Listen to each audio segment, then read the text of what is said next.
Sorry. I don't know where that came from. Just all of a sudden. Hello. Okay. Shit.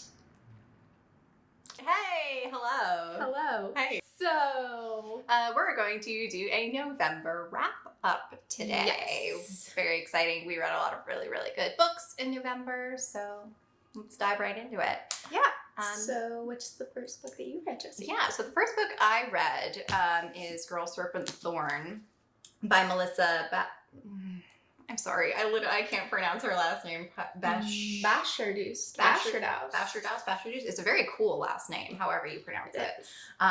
So this book is about a young girl named Soraya, and she is the princess of a kingdom, and she has been cursed with a curse.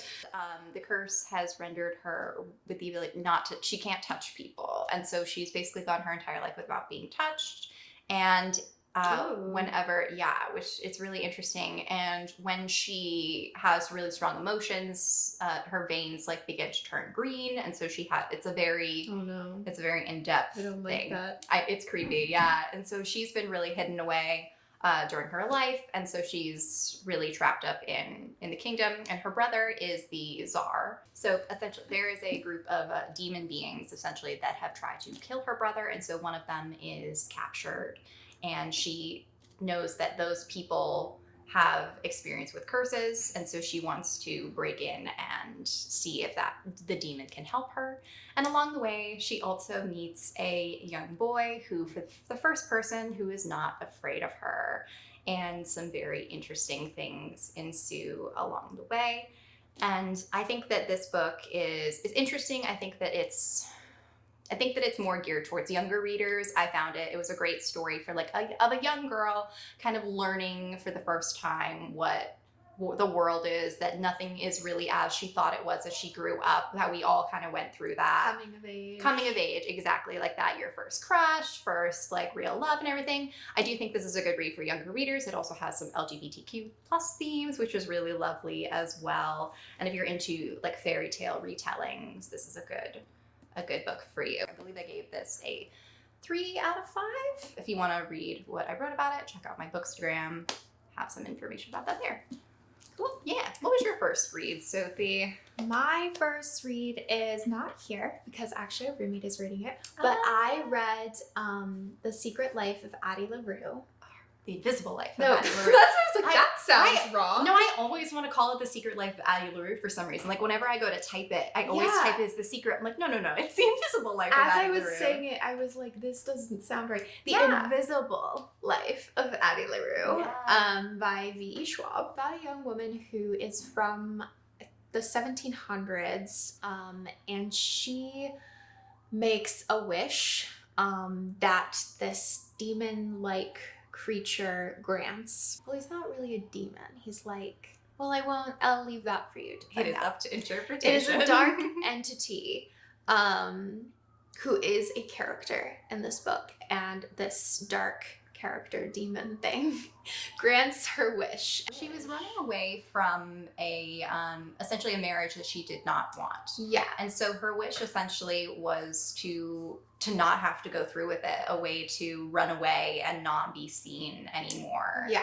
And he grants her wish, but she was not very careful about her word choices. Wording was very specific. So what he did is he granted her a reality that was very specific to what her wording was. So essentially she is now stuck living forever. The book switches back and forth to the past and the present.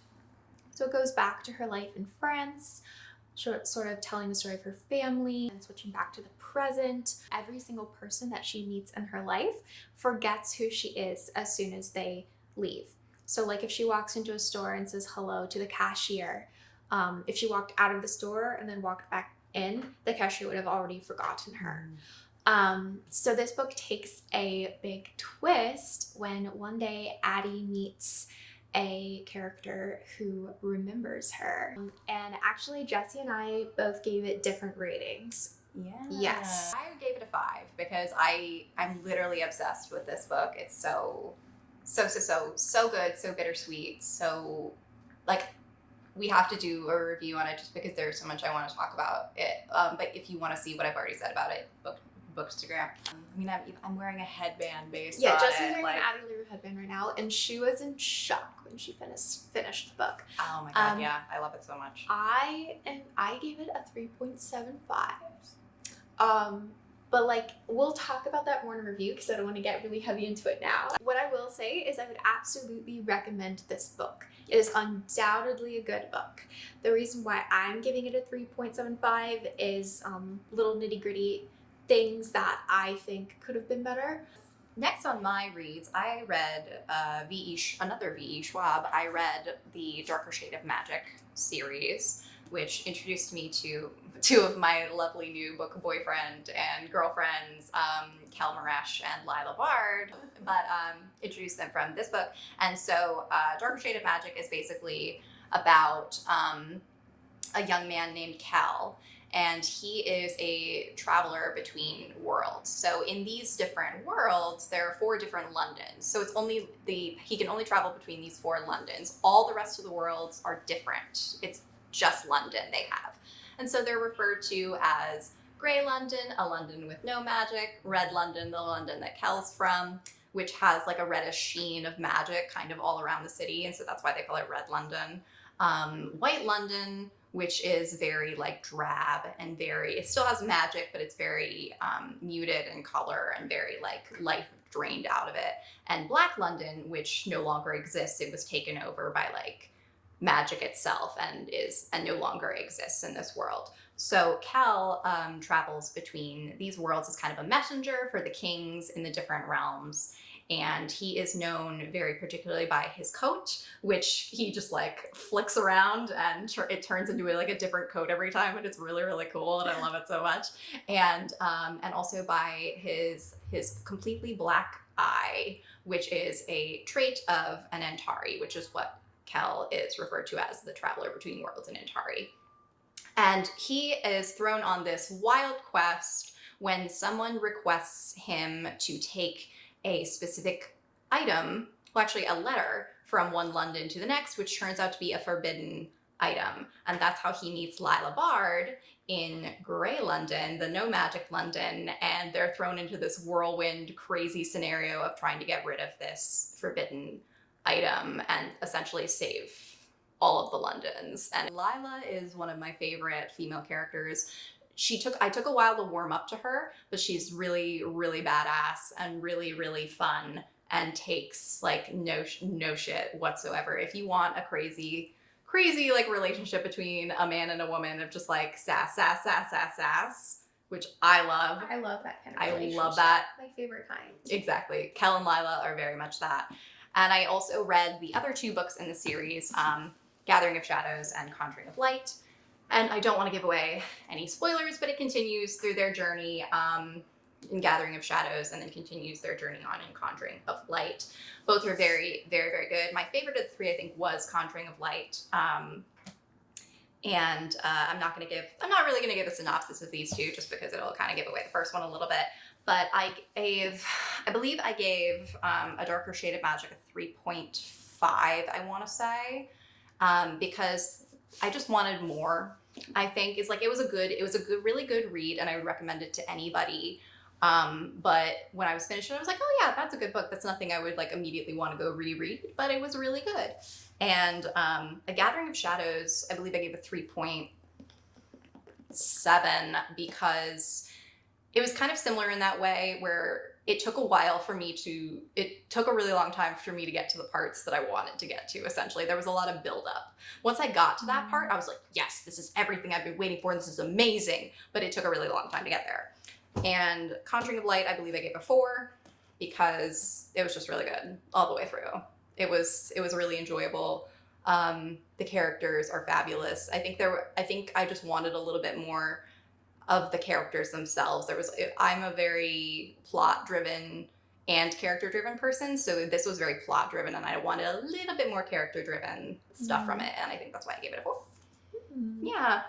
cool. But read it. Very good series. Kel and Lila, love them both so much. What did you read next? Oh, the one you wanted. All right, yes. Talk about Cruel Prince. Talk about Cruel Prince. Okay, don't spoil it for me, but talk about it. This is on my TBR for December. This is actually what I'm reading next. How long have I been waiting to talk about this? I know. Oh my gosh, you guys. Oh my god. I'm gonna make a statement right now, and those who have followed me for a while will understand how significant this is for me. Yeah. I would say that this trilogy left just as big of an impact on me as Throne of Glass did when I first read that series. And I would say that I maybe put it up there with Throne of Glass for favorites. Whoa. Yeah. Big deal. Big deal. So it is hard to summarize this book without giving things away, to be honest. Like, even if you read the back of this book, the summary of it is very brief. Because you really have to read it to really understand what it's about. Those who have read it will know what I'm talking about. Basically, no spoilers. Yeah, I'm not going to spoil you. I mean, this is going to be very, very brief summary. All you need to know about this book, first of all, it's about fairies. And I love fairies. I think this might be one of my favorite fairy books, if not the favorite fairy book. I just think the depiction of fairies is so great. It's about a girl named Jude, who the book starts off when Jude is a child, and her sisters as well. She has two sisters. They're all children. Okay, this is on the back of the book, so I can say. So her parents are murdered by a fairy in like the first chapter. Oh, okay. And after they're murdered, her and her sisters are stolen away to the land of fairy by this fairy. And they grew up there and they live there. But the thing is, most of the fae hate humans. They absolutely hate humans. So it's a very hard life that they live there. And our main character, Jude, she loves fighting. She's really good with a dagger and a sword. She really, really wants to be a guard, like a warrior. She wants to fight. That's cool. Which is really hard. So she basically has to like prove herself that she's good enough. But along the way, she's competing with other fae who are her age. One of these characters includes Prince Carden. I've heard the name, but I don't know anything about my him. god. So Prince Carden is like... Is he swoon worthy? Yes. Jessie, he is your type. God. He's our type. Dark hair, blue eyes, snarky, Girl, and love him already. Just sarcastic, witty asshole. Oh, I love him already. Yeah. I'm reading them next. So once Jessie's done, we'll do a review. Yeah. Yeah. So the next book I read after that trilogy, I read Sorcery of Thorns by Margaret Rogerson, and I kept seeing this book and knew that I had to read it, and it was really, really good. So this book is about a young girl named Elizabeth, and she was raised as an orphan in a giant library. So the libraries in this world hold all of the magical texts that sorcerers use in order to cast like incantations and things like that.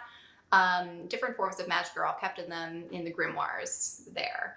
Now the grimoires can end up turning into something called a maleficent, which is basically when they come alive and become very destructive and very, just really bad. But yeah. Those are cut. They become really bad. And so Elizabeth is training to become a warden, essentially, which is like a higher up protector of the books and fighter of maleficents when they occur. And so she is always assisting the director the director is basically like her mother figure, and she's assisting at the library that she works at. And when the director is murdered, she is accused of the murder. And so it's about her life dealing with that accusation and trying to find who actually killed her mentor. And along the way, she meets what the hell is his name? It's Nathaniel Thorne. She's Nathaniel. I love Nathaniel, who's a sorcerer. And basically the thing about sorcerers in this world is that sorcery comes from like a demonic plane. And so sorcerers are all known to be evil in Elizabeth's point of view because of the demonic influences. So she meets Nathaniel, and she is interested to meet her first sorcerer, and he's this young, very sassy, very interesting young man. I really, really like him. He's very fun. He is bonded with a demon named Silas, who is also incredibly wonderful and sassy and great. And they have a really beautiful, lovely bromance that I love in this book as well. I don't want to give away too much about it, but I gave this book, what did I give this book? I don't remember what I gave this book. I think I gave it a 4 or somewhere along those lines, because it's a very good book. It's a very good read from the beginning to the end. But the thing about it that I found difficult is like there was a lot of character development, but I felt like there was missing something between the stages of character development. Like I would have liked to see the changes a little bit more. Mm-hmm. But yeah, other than that, really good from beginning to end. So I would definitely recommend it for everybody. Yeah, very good. Very good book. Very, very lovely. Very cute. Well, the next one we can talk about together, I guess. Oh, yeah! We'll talk about it very briefly, because Jessie and I actually just filmed a whole discussion and review on this. So we both read From Blood and Nash by Jennifer L. Armentrout. So good. Oh my God, if you haven't read this book, go read it. Read it. Unless you're really young, then don't read this book. This is definitely an adult book. This is adult. Yes, this is an adult book. Do not read this if you are young. Yeah, please. I love Jennifer L. Armentrout so much. She's one of my favorite authors. I read every single one of her books. So when I found out that she was writing a high fantasy series, I got so excited. So good. And I'm really excited that Jessie is now on the JLA train. Yeah, this is my first JLA book, and so it was super duper good. And I actually just finished the sequel, so. Yes, that's the next book on our November wrap up. Jessie finished the sequel. I'm still reading it. I'm halfway through. So I guess I read 5.5 books this month. But yeah, no, very, very good. I gave it a 5. Or no, I didn't give it a 5. I gave it a 4.7. You gave it a 5. I gave it a 5. That's right. Yes. The only but we'll go into detail about why I gave it that in our video about it. But yeah, very good book. Would definitely recommend reading it. Very saucy. Love it. Yeah. Oh, Hawk and Poppy are both so good. Top of my book boyfriend and girlfriend list as well. God. They're amazing. They're truly amazing. So good. Full of adventure, very fast paced. The can't put it down type of book, really. Oh, absolutely. Once you start it, you are not gonna be able to put it down. You are not gonna be able to put it down. Make sure you have the second one ready, because you will immediately want to go into the second one. Do yourself a favor and have the sequel ready. Yep. Exactly. Yeah. Yeah, very exciting. So that's what we read in November. We're super excited to continue through December and see what happens. I'm going to read Cruel Prince, and Sophie's going to finish A Kingdom of Flesh and Fire, and then I'm still deciding what I'm going to read next. But if you guys have... Crescent City. If you guys have any recommendations for books that are pretty much exactly like Cruel Prince, let me know. Because I wish I could forget it and read it again. I wish I could just forget it again and again and read it again and again and again forever. Wow, that's a lot of forgetting and remembering. If you want to see what I'm reading in December, or what I'm hypothetically reading in December, check out my bookstagram. I have a list up in my highlights of what I'm hypothetically reading this month. So yeah, very exciting. So that was our November wrap up. Ta-da! Oh, we're so Bye.